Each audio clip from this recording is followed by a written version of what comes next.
I'm Jack. I'm a secondary English teacher, a secondary school English teacher. Sin education funding have just crippled our entire workforce.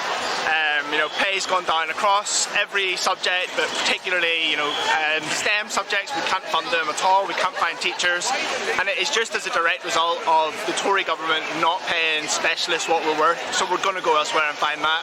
And obviously, this is for the children, is why we're doing this, because if they don't have properly educated teachers, I don't know how as they're going to develop in the way that they should. It doesn't take a specialist themselves to work out that if you have a languages teacher teaching you maths, you're not going to be able to compete on a global scale after very long. The children that are in school now have only ever experienced Tory austerity. They've never known any other way.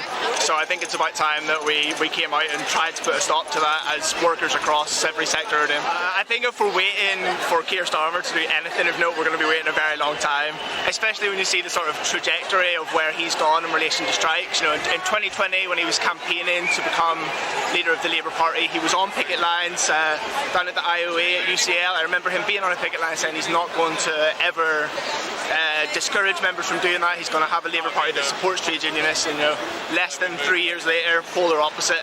He's not wanting his frontbenchers to be on strikes. So I think if we're waiting for him to do anything, at the best case scenario, he's going to sit on the fence. Worst case scenario, he's going to, as you say, continue everything that the Tories are already doing. I think that separating, the British government and the British leadership from war is trying to break a 1,000-year-old tradition there.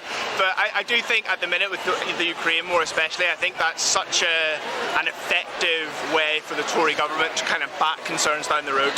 Everything that's going wrong and everything that has been going wrong is all of a sudden caused by Ukraine. We have to help fund this.